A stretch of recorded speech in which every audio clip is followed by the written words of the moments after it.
Good morning, all.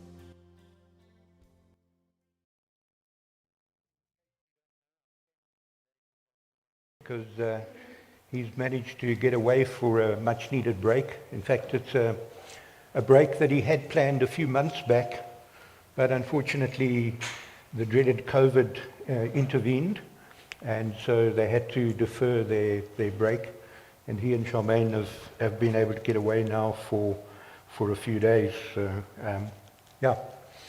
One of the subjects that has always intrigued me is that of the end times and how things are eventually going to conclude. And I'm sure this is a subject that also interests quite a few of other people because, for one thing, there are quite a few books that have been published on this by authors such as John Hagee and Dr. Jeremiah and so on. So if there are books published about it, it must be a topic that interests people. So I thought this morning I would share a couple of thoughts around the end times.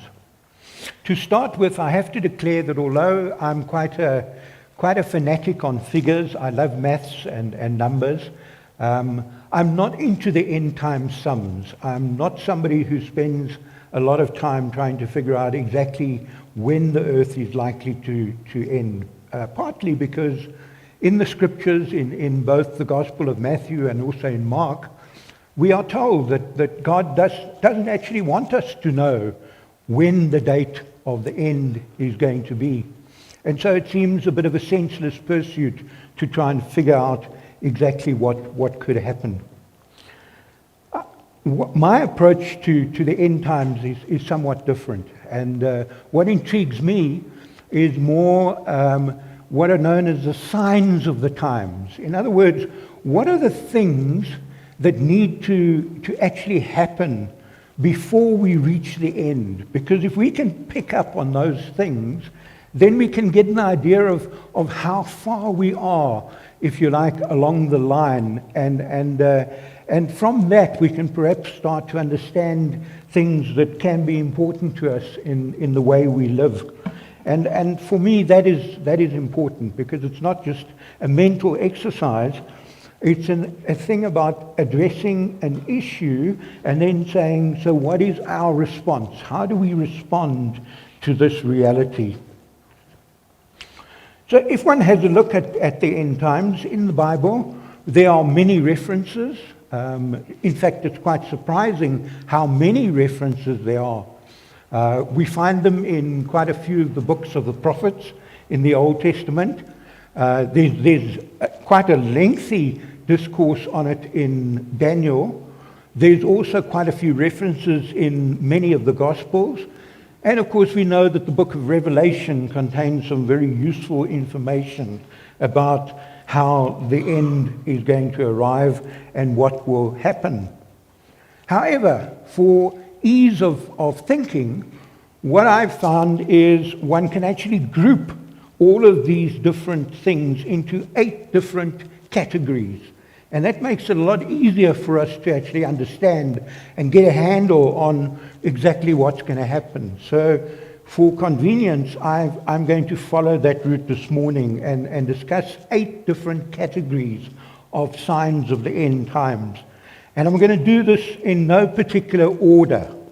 So these are simply categories, if you like, of things that are likely to happen. The first one is what I've entitled the re-emergence of the nation of Israel. Over 2,600 years ago, the prophet Ezekiel foretold in Ezekiel chapter 37, verses 11 to 13, he foretold the following. Then he said to me, Son of man, these bones represent the people of Israel. They are saying, we have become old dry bones. All hope is gone. Now give them this message from the sovereign Lord, O my people. I will open your graves of exile and cause you to rise again. Then I will bring you back to the land of Israel. When this happens, O my people, you will know that I am the Lord. Now on May 14th, 1948, the nation of Israel reappeared in fulfillment of this prophecy and several other prophecies in the Old Testament in places in the book of Jeremiah. However, interestingly enough, that's not where the story seems to end, because in Luke chapter 21 and also in Matthew chapter 24, we find a rather rare prediction of the end times by none other than Jesus as he chats with his disciples. And he says, Jerusalem will be attacked, and that they will fall by the mouth and the edge of the sword and will be led away as captives to and among all nations.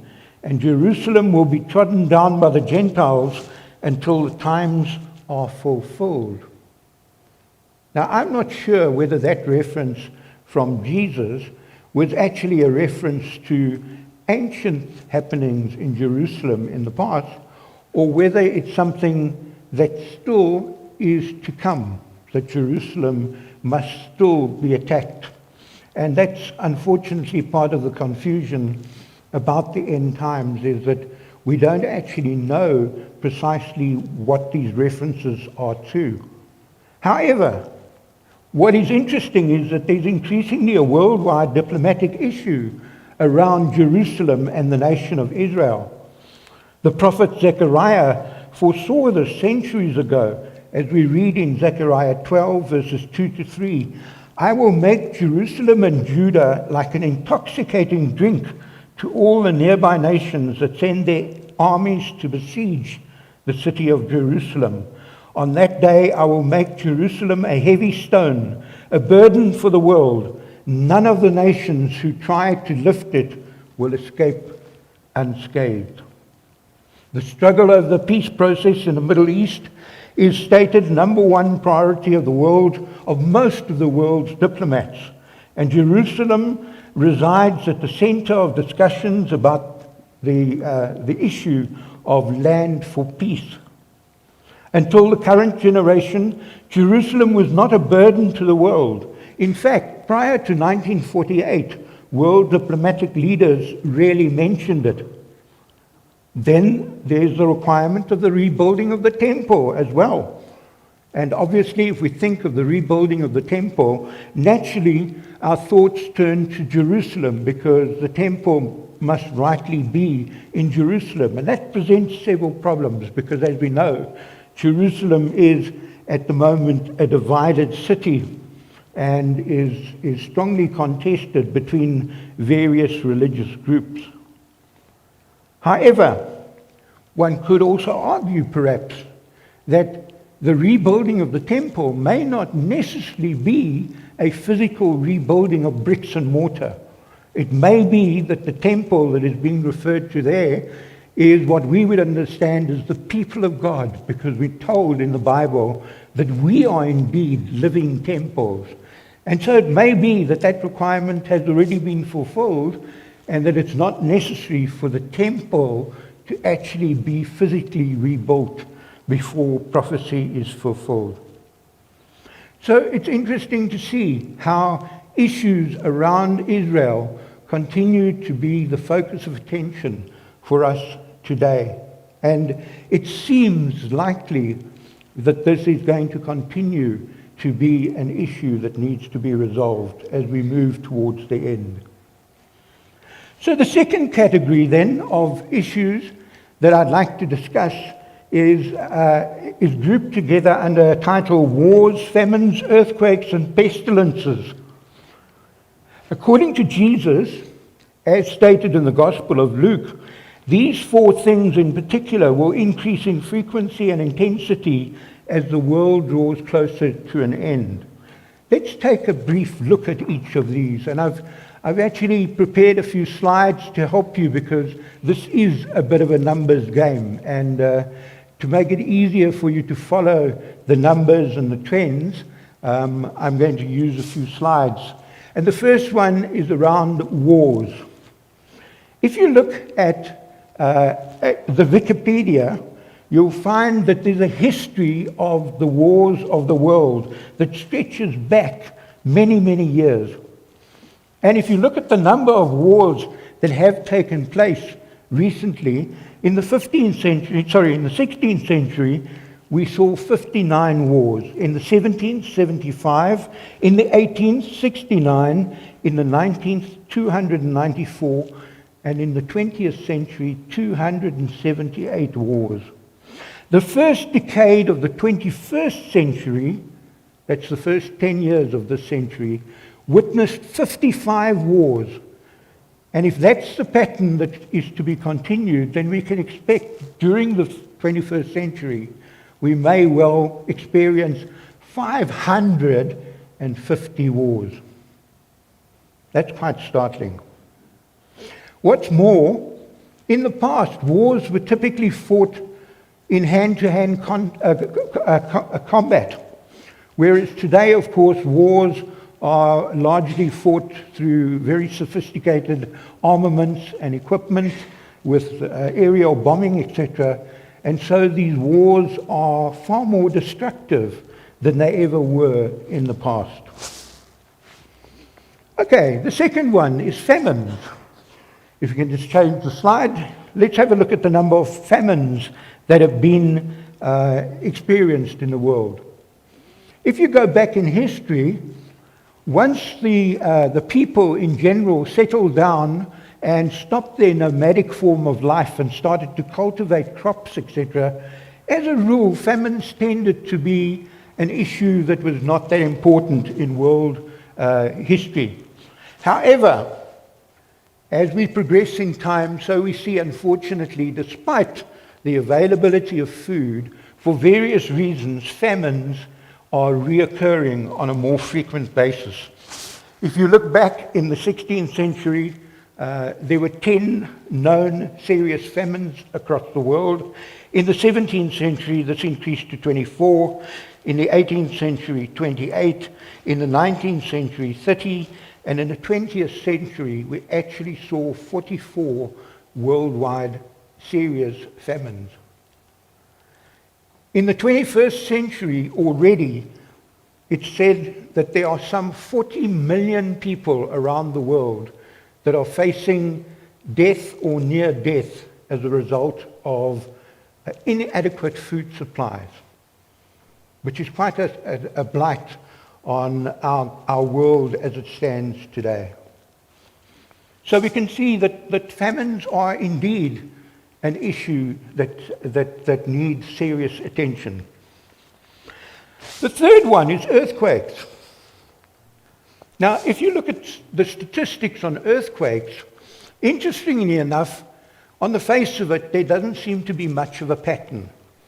But if you focus specifically on earthquakes of a serious nature, particularly those in excess of the measurement of 7 on the Richter scale, then you find a very interesting pattern. And that's what I've extracted for you here. These are earthquakes above the level of 7. In the 16th century, 3. In the 17th, 7. In the 18th, 13. In the 19th century, 29 earthquakes. And in the 20th century, 123 earthquakes. In the first decade of the 21st century, we've already seen 144 earthquakes in excess of 7 on the Richter scale.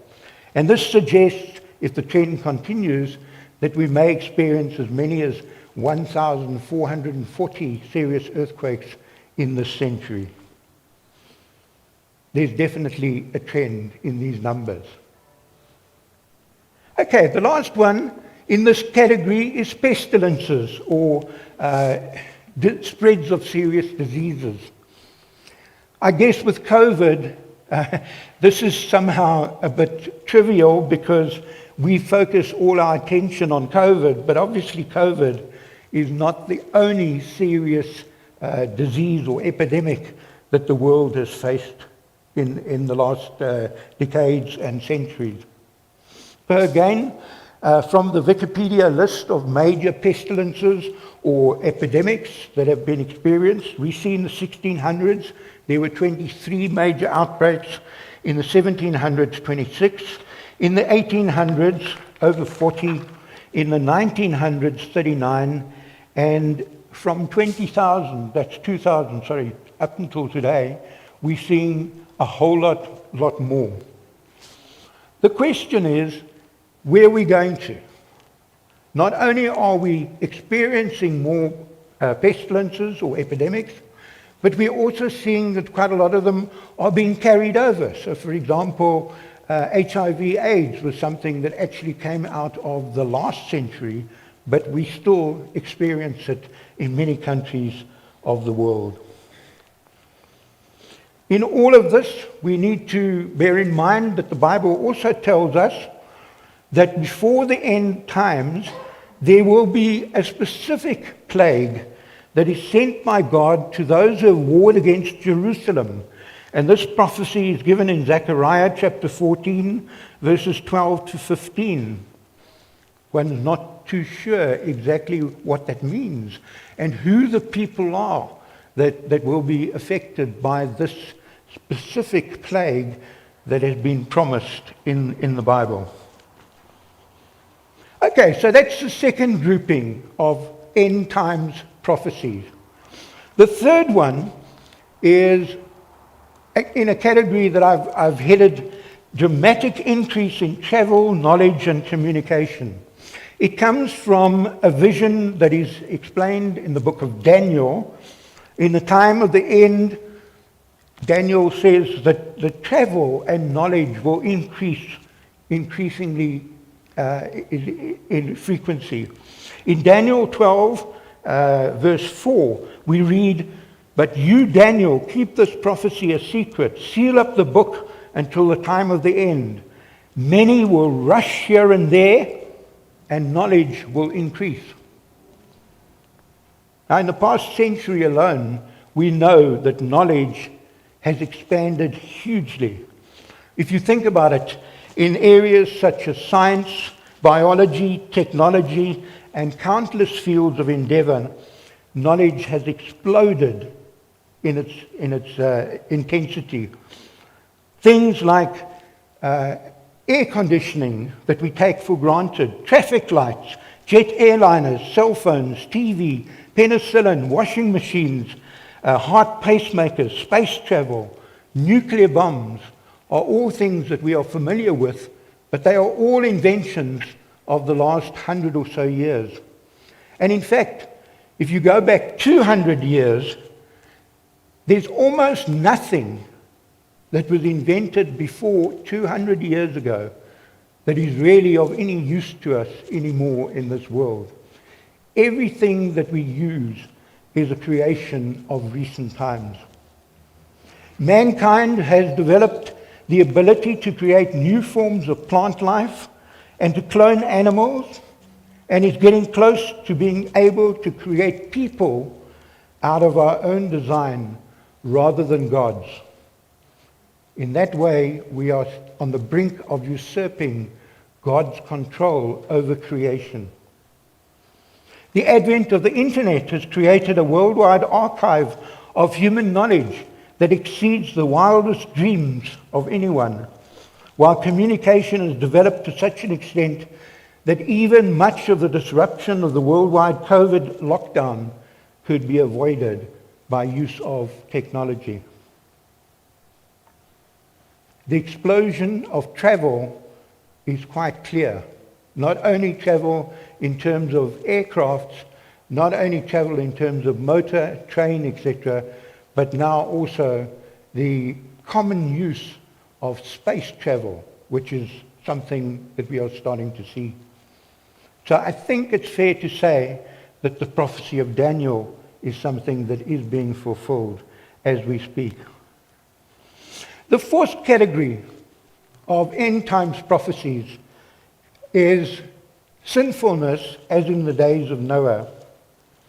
In Matthew chapter 24, verses 37 to 39, we find Jesus predicting that the end times will come when mankind has descended into a level of sin similar to that which caused God to obliterate the earth with a flood at the time of Noah.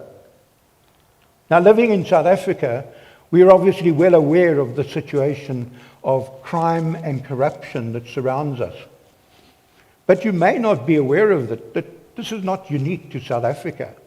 And in fact, crime and corruption has been with us forever. There are references in the Bible that talk about this going back 2,000, 3,000 years. So there's nothing new in that.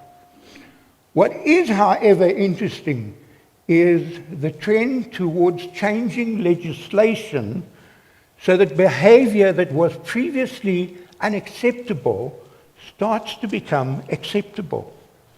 Let me give you a few current examples, and I have to say up front, some of these may be a bit contentious, but that's okay. We need to also face contentious things from time to time. Firstly, consider the issue of abortion. Increasingly, laws are being changed to the extent that it's already possible in some countries today, like New Zealand and some Australian states, to have an abortion right up to the time of physical birth. Now, I know this is an issue that is still hotly debated, and there are different views about it, but one thing is clear in my mind, and that is, if I were God, I would certainly not find that acceptable. Because after all, this is creation. This is God's creation. And if we are prepared to end the beauty of a new life, then I think we're tending to go against some of God's thinking. Here in South Africa, recently, the LGBTQI movement, and I know some people put pluses and other things behind it as well, but this is specifically the LGBTQI movement, as I found it, launched an attack on the church, claiming that the church's view on homosexuality is tantamount to discrimination against them. In this connection, you may not be aware that there's a recent proposed change to the Papuda Act, and of course you wouldn't know what the Papuda Act is, but it is an act that is currently in place in South Africa. It's called the Promotion of Equality and Prevention of Unfair Discrimination Act, and there's recently been a bill proposed to amend this act. The bill is actually, it was out for comment until last month, if I'm not mistaken. One of the changes that is proposed in this bill is that if anybody refers to homosexuality and the fact that the Bible does not support homosexuality, that could be classified as discrimination. In other words, over time, the only way we would be able to address that issue in the Bible would be to quietly eliminate those passages that refer to that issue, for fear of otherwise being accused of discriminatory behavior. Also, in terms of this act, a change would be made whereby marriage officers who are currently able to deny marriage services to same-sex couples would be forced to entertain that, despite their beliefs. And I might remind you that currently in South Africa, freedom of religion is a constitutional right. To my mind, the gay debate is something that I believe is something that needs to be entertained. I don't have a particular problem myself with it, but what does concern me is when the movement starts to attack the beliefs of the church and how we go about preaching our word. In the US at the moment, there's a proposal in their government to introduce a third gender status on their passports. Now, I'm not too sure exactly how to understand what this is or what the purpose is. But what is clear to me from the Bible in Matthew 19, verses 4 to 6, is that Jesus said, "Have you not read that he who created them from the beginning made them man and female? And said, therefore, a man shall leave his father and his mother and hold fast to his wife, and the two shall become flesh. My understanding of this particular reading in the Bible excludes a third gender. And that means that this initiative in America is man-made and is likely to fail. Not necessarily in the sense that it will never happen, but rather that it will have unforeseen negative consequences in such a move. In a similar way, in at least one Australian state, if you're not happy with the gender that you currently have, all you have to do is submit a document to the legislators, and they will automatically change your gender for you without any process or procedure. These are changes to legislation that I believe are bringing a certain amount of sinfulness into our thinking in the world.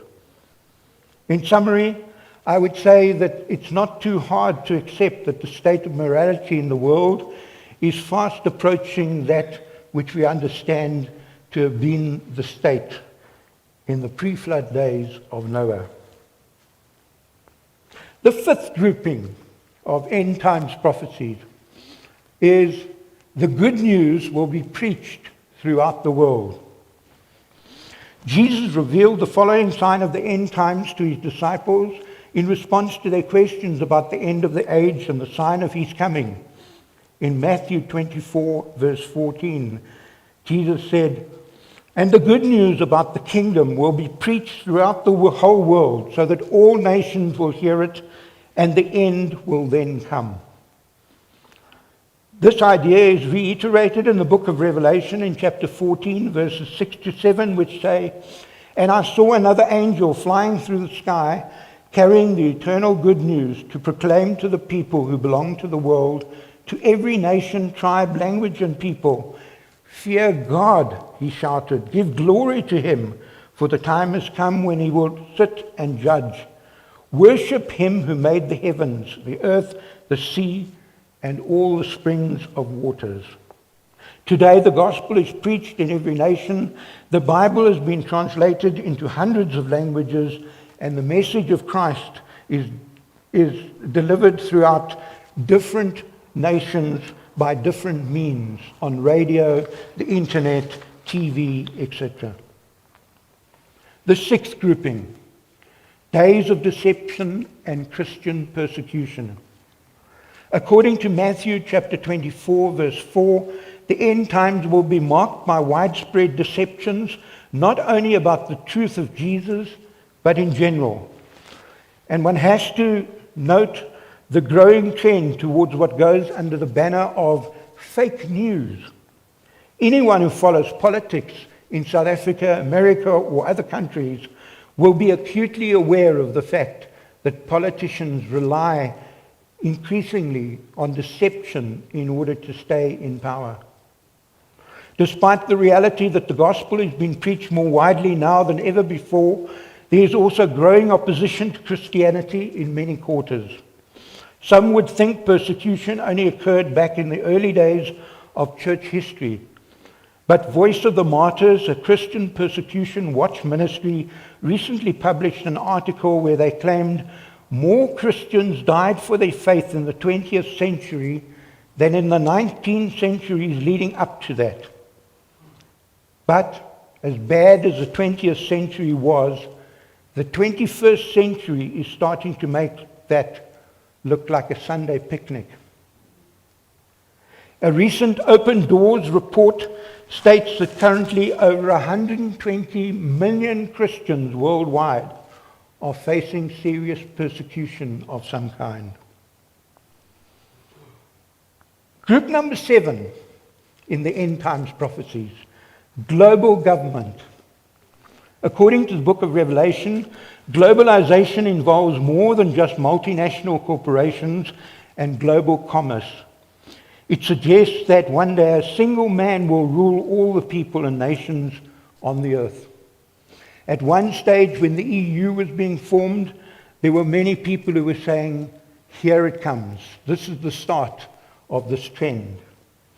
As governments around the world increasingly become unstable and impotent.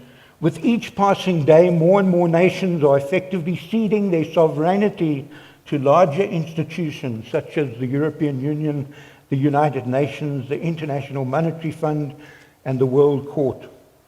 Given this and the ongoing global financial crisis, with the threat of the potential catastrophe of global war, more and more diplomatic leaders and world politicians are calling for increased global government. As human technology continues to advance and mature, we're also quickly reaching a point where global totalitarian rule will be possible. The eighth category, and the last one, of end times prophecies: the Gog-Magog alliance and the final battle. It's interesting to see different ideas about how the world may end. Climate conservationists see a slow death to everything under the banner of global warming, while astronomers fear that the world will end when an asteroid or a comet strikes us. Yet the Bible is quite clear about how the end will come. In several places like Psalm 37, Psalm 78, Psalm 104, as well as Ecclesiastes, we are assured by God that the world is here to stay. But on the other hand, we are told that the end of mankind, the people on the earth, rather than the earth, will be sudden, violent, and catastrophic.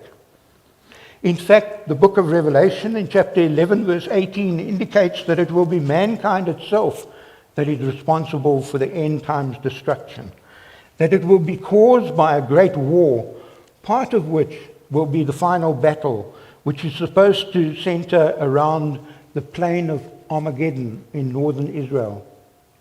The details of this future military alliance against Israel are to be found in the book of Ezekiel, chapters 38 and 39. The nations cited in those chapters are associated with their Old Testament predecessors, but they all represent nations that exist. Magog, Meshech, and Tubal are today to be found in Russia. Persia equates to Iran. Cush is Ethiopia. The land called Put is currently Libya. The land mentioned in the Bible as Gomer is Turkey. And the land mentioned as Beth Togarmah is currently Armenia and the Turkish-speaking people of Asia Minor. Throughout human history, there has never been a cooperative military alliance between the nations of Russia and Iran, at least that is until the fall of the Soviet Union in 1991. Since then, a diplomatic and military alliance between Iran and Russia has formed, and it's slowly been expanding, ultimately leading to Russia's assistance in providing Iran with the necessary support to make the Bushehr nuclear power plant operational in 2010. What really worries me in connection with this is the absolute dearth of any really good leaders in the world today. With the exception of a handful of current leaders, one can hardly say that there are any great examples for us. And it's when there are no great leaders that chances of war tend to increase. So these are the 8 major signs of the times.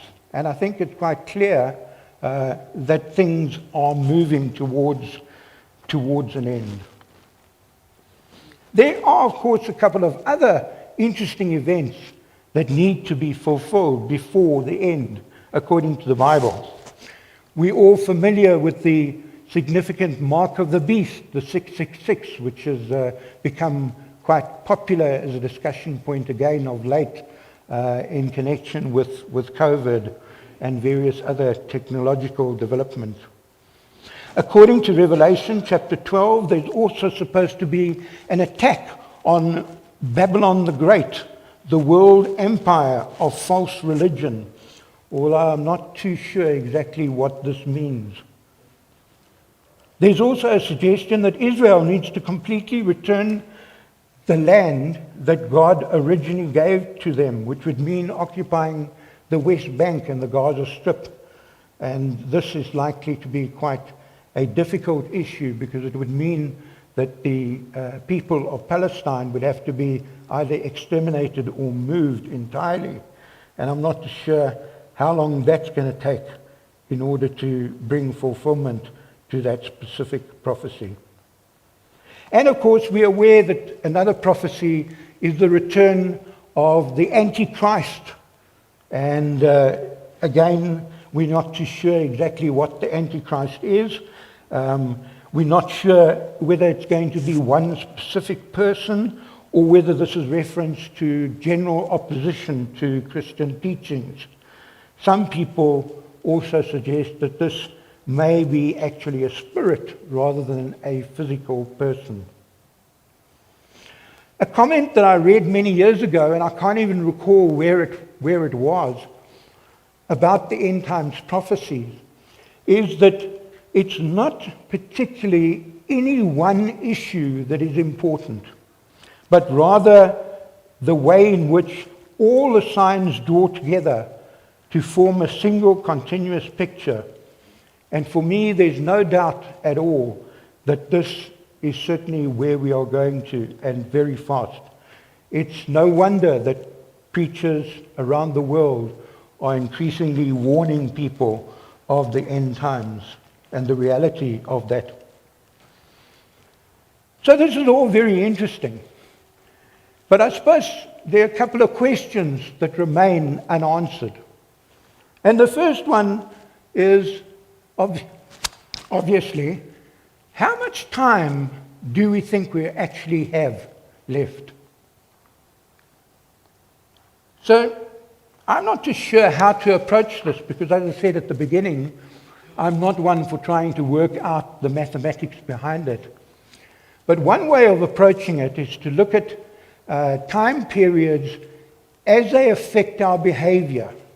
And in thinking about this, it occurred to me that there are probably three different approaches that you could take. The first one is to think that while the time may be quite near, it may only be, shall we say, 200 or 300 years' time. In which case, to be honest, it doesn't really affect us as we stand here today. Secondly, it might be a lot sooner than that. In fact, in the next, say, 30 years or so, which means it could affect some of us, and it certainly will affect our children or our grandchildren. And then thirdly, it could be even sooner than that, which means it could affect each one of us as we stand here today. But as I thought about this, it also occurred to me that whatever the time period is, different people will react in a different way.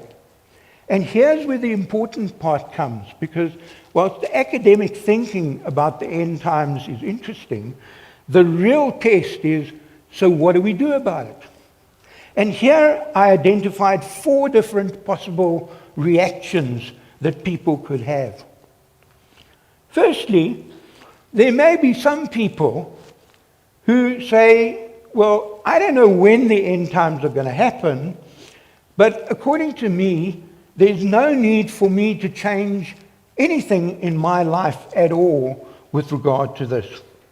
This may mean that they feel that their lives and their relationship with God is so good that nothing needs to change and that they are ready for the end times whenever this might happen. Or it may be that they have the view that there's no afterlife anyway, in which case there's nothing that we need to do about our lives now because it's not going to make any difference. A second group of people might say that we may as well just live it up to the last minute. If time is short, let's enjoy what time we have, because in any event, we're going to have to rely on God's grace at the end to either accept us or not accept us, because we are by nature sinful. A third group may say, well, actually, in general, I'm on the right path, but maybe there are a few little things I just need to tweak in the way that I go about my life or in the way I go about my religion. And then finally, there may be some folk who say, well, if the end times is real and if the end times is close, then maybe what I need to do is to review my entire approach as to how I live and my relationship with God. Of course, I'm not sure where you may be in the spectrum, but the question that really comes to me is, does it really matter anyway? Does it matter when the end times are going to come in my life? Because the reality is that for each of us, the end times happens when we die. And as Pastor Wayne quite often says at this pulpit, there may be many of us, or some of us, who don't live to see Monday, in which case time is extremely short. I may be young or old, I may be healthy or sick, but there are many factors that one should take into account when trying to estimate our probable lifespan. The reality is, all of this is just a type of probability, a kind of reasonable assumption, and there's nothing to say that today may not be the last day that I enjoy life on this earth. So this is the challenge for us this morning. Am I prepared to make the necessary changes, or am I happy with the way I'm living my life and happy with my relationship with the Lord? That's really the decision that each one of us has to take this morning. If you're not ready to meet your Maker today, then I would suggest that there's a need to look at what needs to change in your life, because the end may well be coming sooner than we think. Amen. So let us pray.